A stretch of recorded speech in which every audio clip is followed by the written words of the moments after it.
د افغانستان پخوانی لوړپوړي پوځي قومندان جنرال سمیع سادات د افغانستان یونایټډ فرنټ په نوم د طالبانو په ضد د هیواد په کچه د پوځي عملیاتو د پی اعلان کړی دی. د افغان ملي اردو په رسمي پوځي یونیفارم کې د افغانستان د درې رنګه ملي بیرغ ترڅنګ جنرال سمیع سادات راچرکونډه شوی او د کابل په وخت د سهار په 5 بجو یا ټولو محاذونو ته د طالبانو په ضد د جګړې د پیل رسمي امر ورکړو. جنرال سمیع سادات ویلي چې له طالبانو سره ټولي سیاسي او سفارتي مذاکرات ناکام شوي دي. د هغه په وینا نړیوالې ټولنې د تیرو 5 کلونو په اړه اوږدو کې د افغان ولس مدني ټولنې او د بشري حقونو د فعالونو غږ له پام غورځولی دی. اوس د هغه په خبره دا خبرو وخت پای ته رسېدلی او د نوې مبارزې پړاو پیل شوی دی. د یونایټډ فرنټ د اعلان له مخې د پوځي عملیاتو په لومړي پړاو کې به د طالبانو پوځي اډې وسلوال غړي او مهم مرکزي رهبر به په نښه کیږي. له لومړنیو عملیاتو وروسته به د جګړې سا په پړاوونو کې د هیواد نور ولایتونه ولسوالیو ته هم وغځول شي. خو د دې جبهې مشرتابه وایي د مبارزه یوازې پوځي نه ده، سیاسي فشار، سفارتي هڅې او د ولس پراخ تاریخ به د فوجي عملیات ترڅنګ مخ ته یوړل شي د افغانستان د راتلونکي لپاره وروستي پریکړه وشي.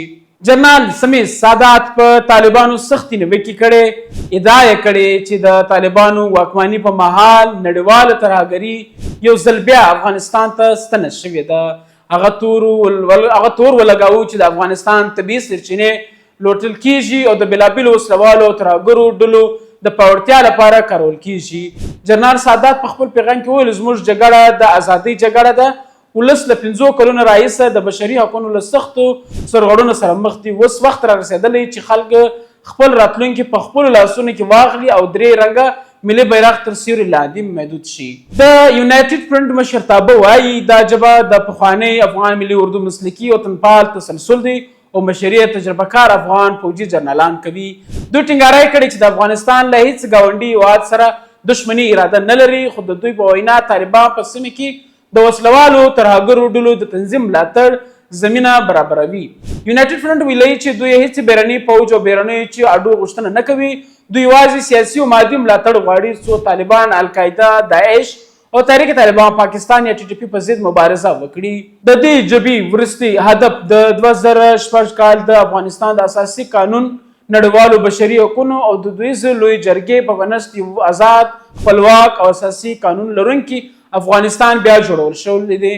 خو اوس تر ټولو لویه پوښتنه دا ده د جنرال سمیع سادات دا اعلان به په رښتیا د افغانستان د جګړې نوي او پراخ پړاو پیل کړي یا آیا یونایټډ فرنټ به کولی شي چې طالبانو په ضد د هیواد په کچه منظم مقاومت رامنځته کړي او که دا اعلان به یوازې د افغانستان اوږدې جګړې په تاریخ کې د یو نوي سیاسي او پوځي فشار په توګه پاتې شي.